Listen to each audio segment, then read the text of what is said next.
Hi friend, டக்குன்னு நம்ம இன்னைக்கு என்ன செய்ய போறோம்னா ஃப்ரைட் ரைஸ் செய்ய போகிறோம். ஒயிட் ரைஸ் தேவைப்படும்.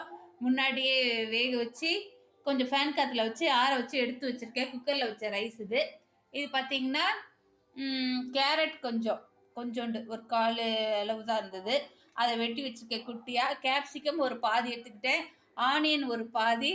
இந்த பீன்ஸ் இருக்கு இல்லையா, அது ஒரு 3 தான் இருந்தது. அதை கட் பண்ணி வச்சுருக்கேன். இது டக்குன்னு நம்ம செய்யக்கூடிய ஒரு ஃப்ரைட் ரைஸ் பார்க்க போகிறோம். ஓகே, கடாயில் 2 டீஸ்பூன் ஆயில் விட்டு வச்சுருக்கேன்.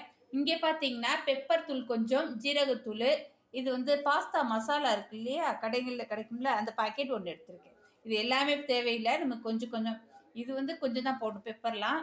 இந்த பாஸ்தா மசாலாவும் நமக்கு ரொம்ப தேவைப்படாது ஃப்ளேவருக்காக. ஓகே, 2 டீஸ்பூன் ஆயில் விட்டு வச்சுருக்கோம் இல்லையா. ஃபஸ்ட்டு இந்த ஆனியனை போட்டு வதக்கிக்கலாம். இதில் நம்ம தண்ணி எதுவுமே சேர்க்க போகிறது இல்லை. சும்மா அப்படியே வேகிற அளவுக்கு காய் கொஞ்சம் ஓரளவுக்கு நமக்கு தேவைப்படுறது கொஞ்சம் வெந்தது மாதிரி வதக்கி தான் செய்ய போகிறோம். மொத்தத்தில் தண்ணி எதுவும் ஆட் பண்ண தேவையில்லை.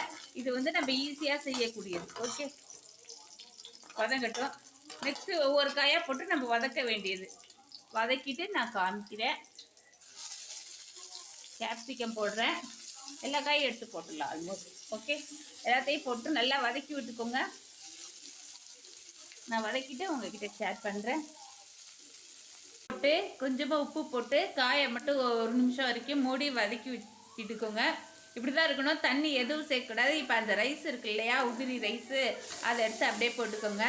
இது எல்லாத்தையும் போட்டுட்டு ஒரு 5 நிமிஷம் மூடி வச்சு நம்ம வேக வச்சோன்னா செமையாக இருக்கும். எல்லோரும் இதே மாதிரி ட்ரை பண்ணுங்கள். ஓகே, இப்போ கலக்கி விட்டுக்கலாம். அதிலே வேகட்டும், அப்போ தான் நல்லாயிருக்கும். மேலே பெப்பர் தூள் கொஞ்சம் போட்டுக்கலாம். எவ்வளோ தேவையோ அவ்வளோ போட்டுக்கோங்க. எனக்கு ரொம்ப காரம் வேணாம், அதனால தேவையான அளவு போட்டுக்கிறேன். ஜீரகத்தூள் கொஞ்சம் போட்டுக்கலாம். மேலே கொஞ்சம் இந்த பாஸ்தா மசாலா போட்டுக்கலாம், ஒரு ஃப்ளேவருக்காக. ரொம்ப போடணும்னு இல்லை, அதில் கொஞ்சம் உப்பு இருக்கும், அதனால் நீங்கள் உப்பெல்லாம் பார்த்துக்கணும். ஓகே, எல்லாத்தையும் ஒன்றா கலக்கி விட்டுக்கலாம்.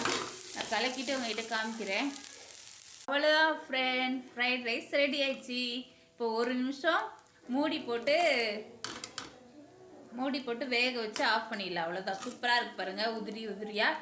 உங்களுக்கு இந்த பாஸ்தா மசாலா வேணாம் அப்படின்னு நினச்சிங்கன்னா பெப்பர் இன்னும் கொஞ்சம் ஜாஸ்தியாக போட்டு நீங்கள் வச்சுக்கலாம். ஒயிட் கலராக இருக்கும், அதுவும் ஒரு டேஸ்ட் வரும். ஓகே, நான் ஃப்ளேவருக்காக மட்டும்தான் இது எடுத்துக்கிட்டேன்.